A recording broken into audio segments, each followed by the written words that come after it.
Et voici la vidéo règle de Flick 'em Up, un petit jeu de pichenette, ou plutôt de pitch, nous verrons la différence tout à l'heure. Ça se joue à 2 joueurs, mais vous pouvez aussi jouer en équipe. Ça se joue donc à partir de 8 ans, et c'est un jeu de Jean-Yves Montpertuis et Gaëtan Bojano, édité par Pretzel Game.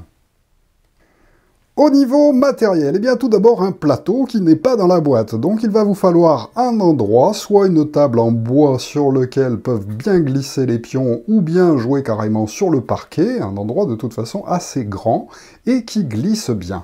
Je vais donc exceptionnellement enlever ma fameuse nappe bleue pour pouvoir vous présenter le jeu sur une table bien lisse. Nous avons ensuite pour chacune des 2 équipes, ou chacun des 2 joueurs, un box comme ceci qu'il vous faudra monter avant votre première partie, et puis ensuite qui pourront se ranger comme ça dans la boîte. Nous avons ensuite, pour chacune des 2 équipes, car effectivement il va y avoir l'équipe des shérifs en jaune et l'équipe des hors-la-loi en noir, des personnages représentés comme ceci sur les tuiles. On va prendre ces tuiles et les placer sur ces emplacements-là, et chacun de ces personnages va correspondre à un chiffre, allant de 1 à 5. Ça va aussi donc correspondre aux personnages que l'on jouera en jeu et qui seront représentés par ces petites figurines en bois sur lesquelles nous placerons un chapeau. Attention, tous les chapeaux sont recto verso, en rouge et en bleu. Donc par exemple, on les mettra tous en bleu sur les petits personnages, ce qui leur fait comme ceci un chapeau avec leur numéro de façon à pouvoir les identifier. Donc lui, ce sera Pat. Nous avons ensuite un ensemble de bâtiments, comme ceci, en carton, qui ne seront pas tous utilisés en fonction du scénario choisi, car effectivement, le jeu va se jouer en scénario. En revanche, vous aurez toujours le Town Hall qui sera utilisé, donc déjà celui-là, on peut lui mettre les petits supports, lui permettant de tenir debout en les glissant comme ceci de chaque côté, de façon, hop, voilà, à ce que ça tienne debout pour vous fabriquer des jolis bâtiments. Nous avons ensuite d'autres éléments en bois. Tout d'abord, un jeton neutre comme ceci qui servira de disque de déplacement. Nous avons 4 petits jetons qui correspondent aux 4 balles que les joueurs pourront utiliser pour se tirer dessus. Nous avons ensuite une dynamite, en fait, qui sera utilisée dans certains scénarios. Effectivement, tout le reste du matériel n'est pas utilisé forcément. Ça, c'est utilisé à tous les scénarios, mais par contre, le reste, ça dépend des différents scénarios que vous choisirez. Nous avons donc ensuite un personnage et une bonne femme neutre, avec leurs chapeaux respectifs, des barrières, des tonneaux, des ballots de paille et des cactus.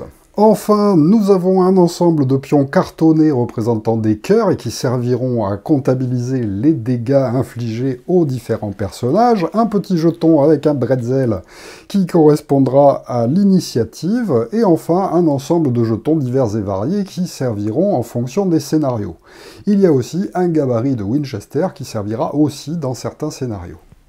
Alors effectivement, le jeu va se jouer en scénario, c'est pourquoi dans la boîte vous allez aussi trouver un livret présentant les 10 scénarios à réaliser. Et il est conseillé évidemment de les faire dans l'ordre. Au début, il y a une petite carte comme ça qui vous présente les différents scénarios que vous allez pouvoir réaliser dans l'ordre, histoire de raconter une histoire. Donc on va commencer donc par le premier, coup de feu sur Walden Lake, car effectivement au fur et à mesure des scénarios, des règles vont s'ajouter, rendant le jeu de plus en plus complexe. Au début, ça va être très simple.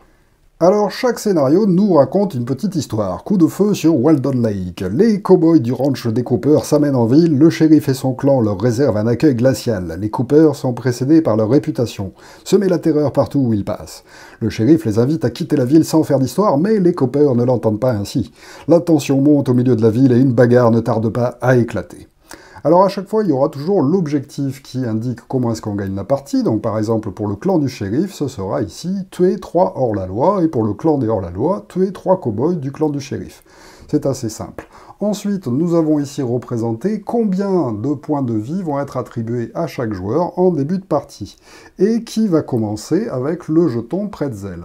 On va donc reporter ceci sur nos petits socles, en plaçant sur les emplacements de cœur 3 petits cœurs, comme indiqué sur le scénario, et en mettant le Bretzel sur le 1 du hors-la-loi. Alors attention, le 1 du hors-la-loi, c'est le chef des hors-la-loi, donc ici ce sera Clint.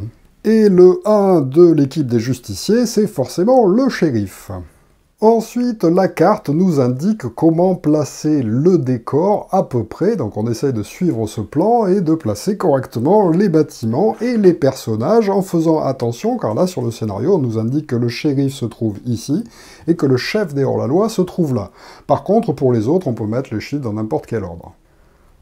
Enfin, les scénarios nous indiquent sur quelle heure on doit régler le Town Hall et de quelle couleur doivent être les chapeaux en début de partie. En fait, les deux sont liés, car sur le Town Hall, nous avons donc une petite aiguille comme ceci amovible qu'on va placer sur l'heure indiquée, donc ici 6, et comme ce 6 est en rouge, ça veut dire que nous allons débuter la partie avec tous les chapeaux rouges pour les deux équipes. Donc on placera ceci avant évidemment de remettre le Town Hall à sa place. Nous sommes alors prêts à débuter la partie, mais quel est le but du jeu? Eh bien, vous l'aurez compris, ça dépend des scénarios. Donc dans celui-là, il va falloir tenter d'éliminer 3 personnages adverses avant la fin du temps, car effectivement, à chaque tour, nous allons avancer l'heure, et si jamais l'heure arrive à 12, et qu'on n'a pas réussi son objectif à éliminer 3 personnages adverses, c'est le joueur qui aura réussi à éliminer le plus de personnages adverses qui l'emportera. Si jamais il y a une égalité, ce sera l'équipe à qui il reste le plus de points de vie. Mais voilà, ça dépend des scénarios, et parfois les joueurs ont des objectifs différents.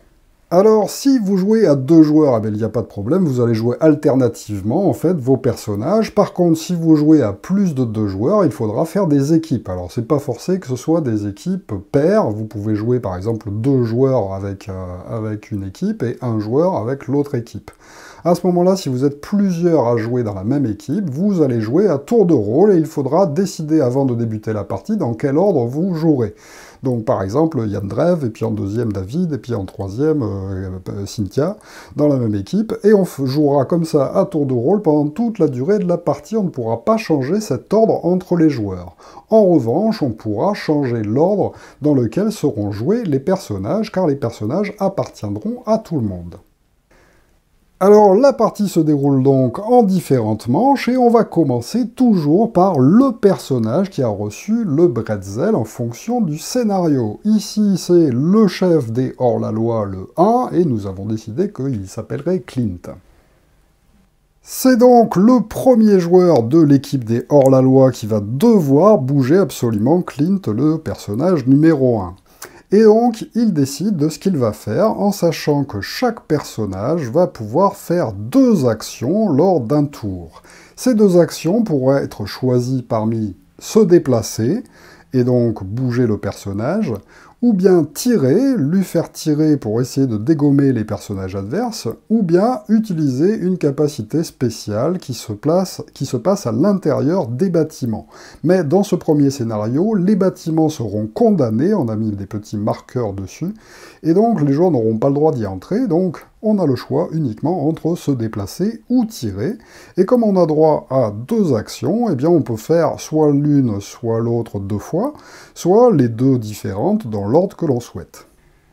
Alors imaginons que mon joueur pense qu'il est trop loin pour tenter un tir, eh bien en première action, il pourrait choisir de se déplacer. Pour cela, on va utiliser le petit jeton de déplacement, un color, et on va tout simplement le mettre à la place du personnage. Une fois qu'on l'a mis à la place, nous allons effectuer un pitch. Alors attention, une pichenette, c'est ceci, c'est-à-dire utiliser son pouce pour pouvoir faire ressort. Mais là, c'est interdit. Effectivement, dans ce jeu, nous devons faire des pitchs. Et un pitch, c'est juste poser son doigt sur la table et le détendre comme ceci pour pousser le pion. Donc évidemment, j'essaye de viser un endroit qui va m'arranger, par exemple, pour tirer sur les autres, ou bien je vais essayer de viser un endroit pour essayer de me cacher. Donc là, je vais essayer d'y aller doucement, pour ne pas trop me rapprocher. Aïe, j'ai touché un élément de décor. Alors, le problème, c'est que c'est interdit. Effectivement, il sera interdit de toucher quoi que ce soit, ni un objet, ni un décor, ni un personnage adverse. Voilà, lors d'un déplacement, je ne peux rien toucher, et si jamais c'est le cas, comme ceci, malheureusement, mon déplacement est annulé, je remets mon pion là où il était, et je repositionne les éléments de décor comme ils étaient disposés avant.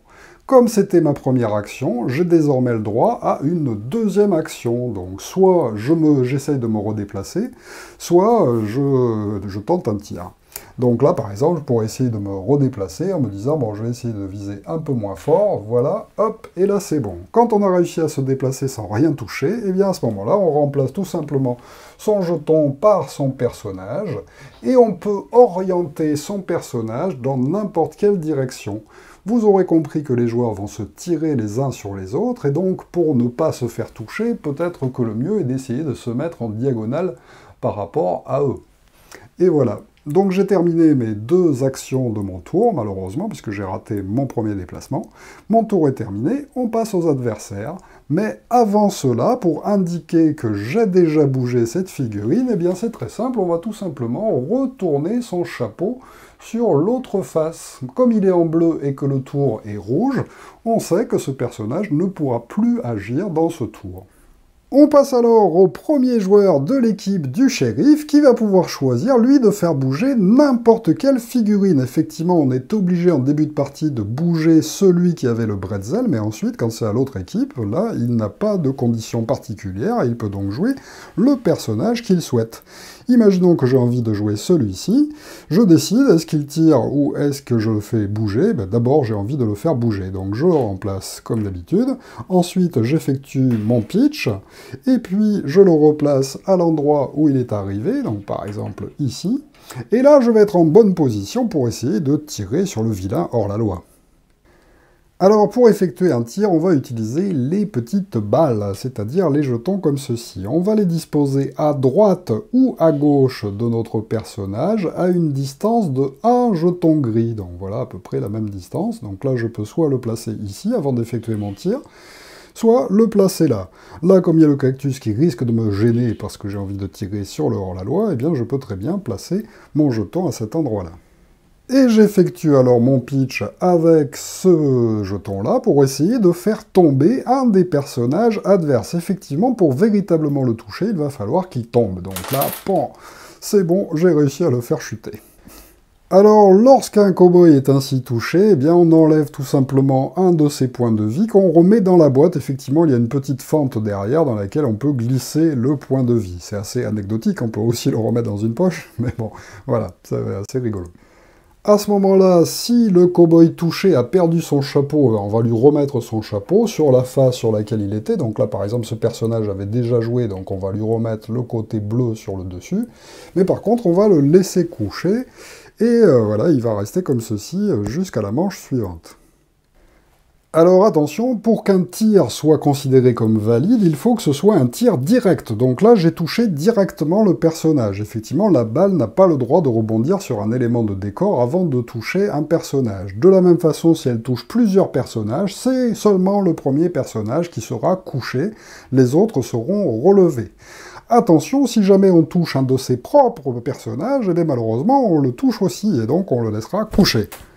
Enfin, contrairement au déplacement effectué avec le jeton de déplacement, les balles ont le droit de modifier le décor. C'est-à-dire que si par exemple je touche un cactus et que je le déplace, eh bien le cactus sera laissé au nouvel endroit où je l'ai touché. Donc on peut s'amuser aussi à essayer de faire bouger les éléments du décor en tirant dessus. Bien entendu, c'est moins intéressant que de parvenir à tirer sur les cow-boys adverses. On passe alors, évidemment, comme il a utilisé ces 2 actions, déplacement et tirer, à l'équipe adverse, qui, elle, va pouvoir bouger, enfin, le deuxième joueur de l'équipe adverse, si on est plusieurs dans l'équipe, va pouvoir décider de bouger, cette fois-ci, n'importe lequel des personnages. Et on peut très bien tirer 2 fois. À ce moment-là, je peux, par exemple, me dire, je vais tirer avec lui. Alors, par contre, on n'a pas le droit de changer la position du personnage avant de tirer. Donc là, par exemple, je devrais mettre le jeton à une distance de 1 de mon cow-boy, et malheureusement, il va falloir que j'essaye de tirer comme ceci, ce qui n'est pas forcément très agréable. À la place de ça, je pourrais décider de me déplacer, et au lieu de faire un déplacement en tirant le jeton, je peux utiliser le déplacement uniquement pour faire pivoter mon personnage de façon à pouvoir tirer plus simplement, ou bien me mettre dans une position qui me permettra de me faire moins tirer dessus. Alors imaginons que mon joueur préfère essayer de tirer 2 fois, hop, il place son doigt là, tac, aïe, raté, pas assez fort, il a le droit de retenter une deuxième fois, tac, ah, pas assez fort aussi, bon là j'étais mal positionné, j'aurais dû me mettre comme ça. Évidemment, si les tirs sont ratés, ça n'empêche pas que les actions sont dépensées, et donc c'est à l'autre équipe de jouer, mais on n'oublie pas de retourner le chapeau du cow-boy de l'autre côté. D'ailleurs, j'avais oublié aussi de le faire pour ce personnage, attention à ne pas oublier, mais quand on est toujours plusieurs autour de la table, en général, on y pense. Alors attention, les cow-boys qui sont à terre parce qu'ils se sont fait tirer dessus ne peuvent plus être visés. C'est-à-dire que si on les touche avec une balle, eh bien ils ne perdront pas de points. Par contre, on les laissera à l'endroit où la balle les envoie. Donc des fois, on peut faire valdinguer les personnages qui sont au sol, de façon à se faire de la place pour tirer avec d'autres personnages, par exemple. Alors attention, les cow-boys qui sont couchés ne seront relevés que quand un joueur choisira de les jouer. Et à ce moment-là, lorsqu'on les joue, on les redresse avant d'effectuer ses actions. Qu'est-ce que ça veut dire? Ça veut dire que si un personnage, par exemple, a un chapeau qui indique qu'il a déjà joué, eh bien il ne pourra pas jouer avant le tour suivant et il restera couché jusque-là. Si par contre c'est un personnage qui n'a pas encore joué, donc imaginons qu'il ait un chapeau rouge, celui-ci, et qu'il ait été touché, il a perdu une vie, et donc lorsqu'un joueur va le choisir pour l'activer, c'est à ce moment-là qu'il le relèvera avant d'effectuer ces deux actions du tour. Donc vous avez tout intérêt à laisser vos personnages couchés, mais s'ils n'ont pas encore joué, car ils ne pourront pas se faire toucher une deuxième fois, c'est uniquement quand vous choisirez de les activer qu'ils se remettront droits. Et la manche se poursuit donc comme ceci, en alternant jusqu'à ce que tous les cow-boys aient le chapeau de la manche suivante. À ce moment-là, on va prendre le Town Hall et puis avancer l'aiguille sur la manche suivante du petit point qui est bien indiqué en bleu. Ça veut dire qu'à partir de maintenant, on va jouer tous les personnages qui ont des chapeaux bleus pour les transformer en rouge. Et on commence à nouveau par le personnage qui a le jeton d'initiative, donc ici c'est toujours le personnage 1 des hors-la-loi. Imaginons que ce personnage soit couché, et bien hop, je le redresse avant de jouer avec lui. Et quand je le redresse, je peux l'orienter dans la direction de mon choix. Donc par exemple, je pourrais l'orienter de façon à ce qu'il puisse tirer tout de suite plus facilement, et effectuer ensuite mes deux actions. Hop, je place mon truc ici, pendant que j'essaye de viser, ah, pas assez fort, mais là je suis pas très à ma main, et ah, encore raté, pas de chance. Mais j'aurais peut-être pu éventuellement réussir à toucher si j'avais mieux visé. Alors que se passe-t-il si un personnage perd son dernier point de vie? Eh bien à ce moment-là, il est tout simplement mort, on va retirer sa plaquette et puis la glisser à l'intérieur du boîtier, et qui indique donc RIP, adieu mon pauvre ami. Le personnage est alors retiré du jeu, on le place de côté, et par contre on va garder son chapeau sur la face sur laquelle il était, on va le disposer sur le petit plateau. Effectivement, lorsque ce sera au joueur de jouer, eh bien à un moment donné, il faudra qu'il continue à jouer ce personnage comme s'il était vivant, et quand on le choisit, eh bien on retourne juste son chapeau sur l'autre face, et malheureusement on ne fait rien d'autre pendant ce tour. Comme ça, en fait, ça fait que chaque joueur a toujours le même nombre d'actions à effectuer, même si une des actions ne sert à rien quand on a un personnage éliminé. Alors attention, si le personnage qui se fait éliminer est celui qui a le marqueur d'initiative, c'est-à-dire le personnage qu'on est obligé de jouer en tout premier lors de chaque manche, eh bien le personnage qui l'a éliminé et qui lui a tiré dessus va tout simplement récupérer le bretzel et le disposer sur son personnage. Donc imaginons que ce soit Frank qui soit parvenu à tuer Clint, et bien à ce moment-là, ce sera lui qui sera le nouveau personnage qui a l'initiative. Et donc cette initiative peut ainsi changer au fur et à mesure du jeu, à chaque fois qu'un personnage la possédant se fait éliminer. La partie se poursuit donc ainsi, jusqu'à ce qu'une des deux équipes parvienne à effectuer son objectif, ou bien jusqu'à ce qu'on arrive à la fin du temps, et à ce moment-là, comme je vous l'ai dit tout à l'heure, l'équipe qui a tué le plus de personnages dans ce premier scénario remporte la partie. Alors attention, dans ce premier scénario, nous avons vu que les bâtiments sont condamnés, on ne pourra donc pas rentrer à l'intérieur. Mais par contre, dans les scénarios suivants, eh bien, les bâtiments vont être ouverts, et donc il y a quelques petites règles supplémentaires qui s'ajoutent. effectivement, les joueurs auront ensuite le droit d'entrer dans ces bâtiments. Alors pour rentrer dans les bâtiments, eh bien, ce sera en utilisant un déplacement, et donc en faisant un pitch avec le disque de déplacement. On va tracer une ligne imaginaire à l'entrée des deux plots, ici. Et si jamais on arrive à faire un déplacement qui amène le jeton de déplacement à couper cette ligne, donc là par exemple je la coupe, c'est bon, je suis rentré. Par contre, si je la touche à peine, ben, c'est pas bon, il faudra vraiment que je la coupe, ou bien que j'ai réussi à dépasser carrément, ou bien que je sois passé carrément de l'autre côté. Du moment que j'ai franchi cette ligne avec une partie du disque de déplacement, eh bien, je suis considéré comme étant rentré dans le bâtiment. Alors attention, nous avions vu que normalement toucher un élément de décor comme un bâtiment comme ceci, eh bien c'est interdit et ça empêche le déplacement. Là par contre, lorsqu'on entre dans un bâtiment, les parties intérieures comme ceci du bâtiment peuvent être touchées par le jeton de déplacement, il n'y aura pas de pénalité et le personnage se déplacera effectivement. Alors, lorsqu'ainsi mon personnage est entré dans le bâtiment, eh bien c'est très simple, je vais prendre sa figurine et je vais la disposer sur un des deux plots du bâtiment, et il sera considéré comme étant à l'intérieur.